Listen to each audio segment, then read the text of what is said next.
Hi guys, good morning. Welcome back to the Eton Squad channel. And for today's update, we are going to talk about the temporary visitor's visa that is required by the Philippines to foreign nationals who's wanting to visit the Philippines during the time of the pandemic.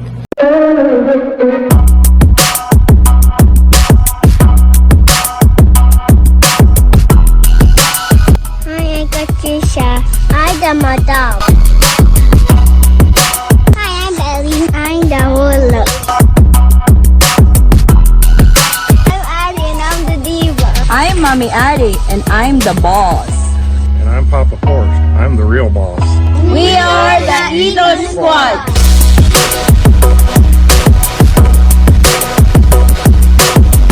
So the Bureau of Immigration has required a 9A visa to those who are traveling to the Philippines during the time of the pandemic.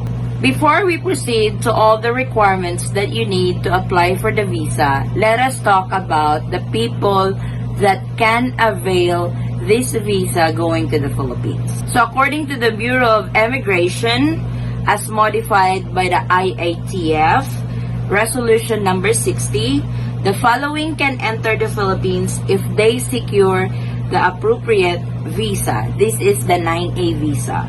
So these are the people that can enter the Philippines and can avail the 9A visa. Number 1, foreign spouse of a Filipino national. Number 2, foreign minor children or foreign children with special needs regardless of age of Filipino national. Number 3, foreign parents of minor Filipino children and Filipino children with special needs regardless of age. So you should be on that category and able for you to avail the 9A visa to visit or go home to the Philippines during the time of the pandemic. Now let me show you the requirements that you all need when you file for your visa on the nearest Philippine consulate in your area. Number 1, completely filled up form. So on your Philippine Embassy's website, they should have a form there that says 9A visa or tourist visa, or also known as temporary visitor's visa. Click on that and fill it up. Please take note that the form needs to be notarized before you send it to the Philippine consulate. It looks like this.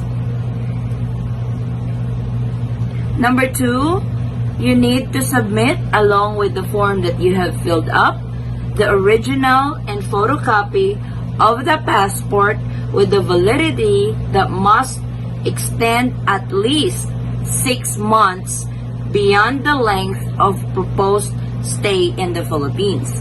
What does this mean?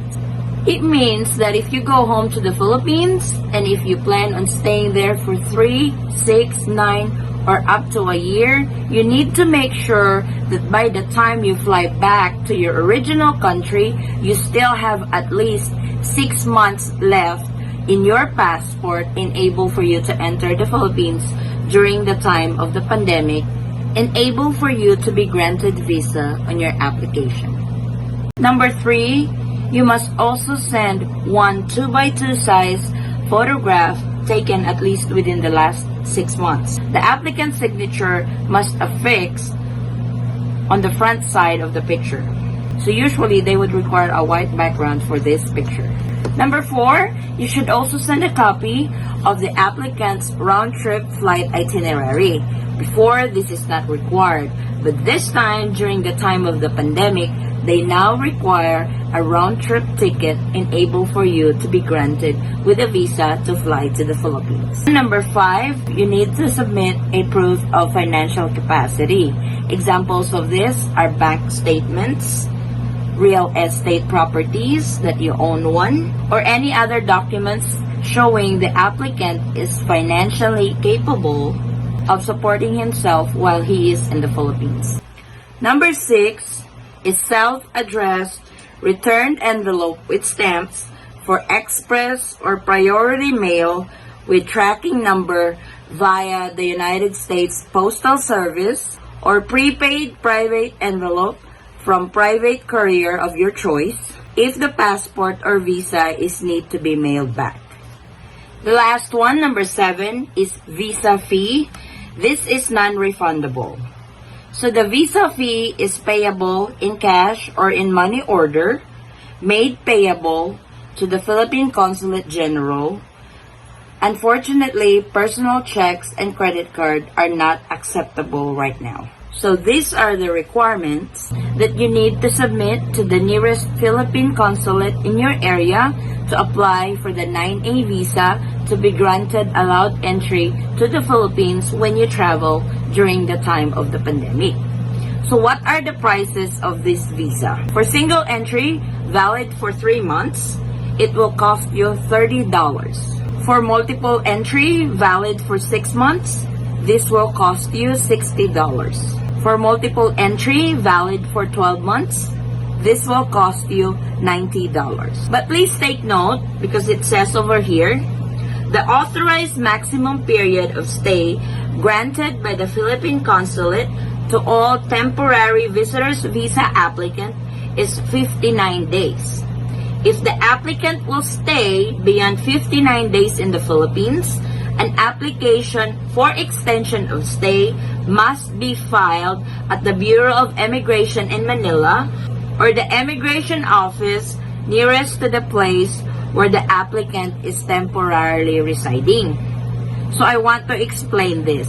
So what does it mean when they say single entry valid for 3 months?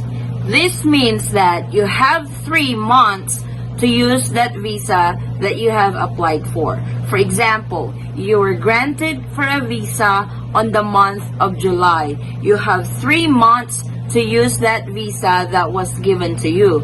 So July, August, September for a single entry. That doesn't mean that when it says single entry valid for 3 months, it does not mean that you can stay in the Philippines for 3 months. We are talking about the validity of your visa here. It means that that was the time frame given to you to use that visa when it was granted. So how do you send your requirements?